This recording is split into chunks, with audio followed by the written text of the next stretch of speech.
আজ সোমবার ২রা জ্যৈষ্ঠ ২০২৬ সালের ১৮ই মে, মকর রাশি, মকর লগ্ন, ক্যাপ্রিকন সাইনের জাতক জাতিকাদের আজকের দিনটি কিন্তু এক কথায় বেশ কাটতে চলেছে।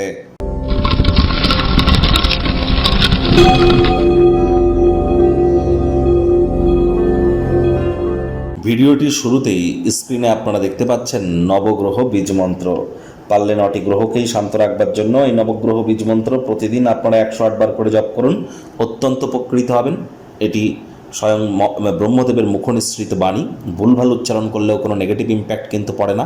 একই সাথে ৯টি গ্রহকে আপনারা শান্ত রাখতে পাচ্ছেন, এর থেকে বেটার কিন্তু আর কিছু হতেই পারে না। চেষ্টা করুন নবগ্রহ বীজ মন্ত্র রেগুলার ১০৮ বার করে জপ করার।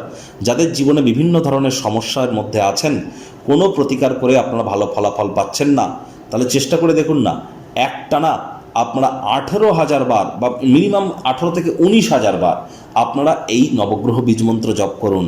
হ্যাঁ, ১৯-২০ হাজার বার জপ করতে আপনার হয়তো ১ মাস টাইম লাগবে, করে দেখুন না। দিনে প্রয়োজনে ২ ঘন্টা টাইম দিন, ১-১.৫ ঘন্টা টাইম দিন, দেখবেন আপনার জীবনে চলতে থাকা সমস্যার সমাধান আপনার 100% খুব ইজিলি প্রাপ্তি করতে চলেছেন। আজ মহাদেবের নাম জপ ধ্যান আরাধনা করুন। চেষ্টা করুন চাঁদের আলো গায়ে লাগানোর, যদিও অমাবস্যার পরপর আপনারা নাও পেতে পারেন। মায়ের সেবা আপনারা করুন। অফ হোয়াইট কালারের ড্রেস পরিধান করুন, ব্ল্যাক বা ব্লু কালারের ড্রেস আজ আপনারা অ্যাভয়েড করুন। আর চেষ্টা করুন যতটা সম্ভব আজ আপনাদের ক্ষীর বা পায়েস বা দুধ এই জাতীয় কোনো জিনিসকে যদি আপনারা গ্রহণ করতে পারেন, এটি আপনাদেরকে বহুলাংশ উপকৃত করবে। মানসিক স্থিরতা আপনাদের বৃদ্ধি পাবে এবং গায়ে দুধ বা মালাই গায়ে মেখেও কিন্তু আপনারা স্নান করতে পারেন। ভাগ্য মিটার আজ আপনাদের বলছে 7 আউট অফ 10 ভাগ্য আপনাদের অনুকূলেই থাকবে। কর্ম এবং পরিবার এই দুই ব্যাপারেই আপনাদেরকে একটু সচেতনতা কিন্তু অবলম্বন করে চলতে হবে। দিনের শুরুটা যোগব্যায়াম, ধ্যান, প্রাণায়ামের মাধ্যমে আপনারা করুন। সারাটা দিন ধরে শক্তির স্তরকে বজায় রাখতে পারবেন। আর ইনকাম আজ আপনাদের বাড়বে, খরচও কিন্তু বাড়বে, যার কারণে সঞ্চয়ে কিন্তু ঘাটতি পড়তে পারে। চাকরিজীবীদের অফিসে কম কথা বলে কাজ বেশি করতে হবে। কাঁধে থাকা অ্যাসাইনমেন্টগুলি ডেডলাইন আসার আগেই সম্পূর্ণ করতে হবে। আজ আপনার জীবনের সবচেয়ে গুরুত্বপূর্ণ লোকেদের মধ্যে আপনার উদ্দেশ্যকে বোঝাতে গিয়েই আপনি অক্ষম কিন্তু হতে পারেন।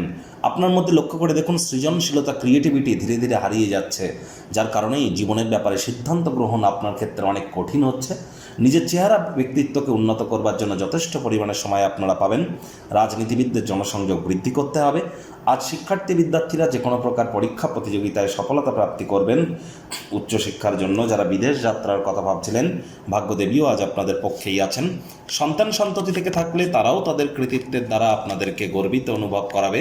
হাউস ওয়াইফদের জন্য দিনটি এক প্রকার বেশ।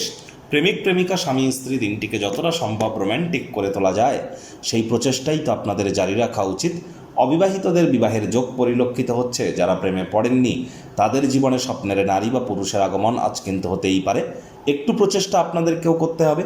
শত্রুপক্ষ, বিরোধী পক্ষ আজ কিন্তু খুব একটি শক্তিশালী থাকছে না। পরিবার, পরিজন, নিকটস্থানীয় ব্যক্তিবর্গদের উপর জোর করে নিজের মতামতকে যেন জাহির করতে যাবেন না। ছোটোখাটো ব্যাপারে অন্যের বিষয়ে ভুল ত্রুটি ধরার স্বভাব থাকলে ত্যাগ করুন, তা নাহলে সম্পর্কের অবনতি কিন্তু হতেই পারে। মাত্রা অতিরিক্ত চাহিদার বাই প্রোডাক্টই কিন্তু ডিপ্রেশন, ডিম্যান্ডের বাই প্রোডাক্ট ডিপ্রেশন।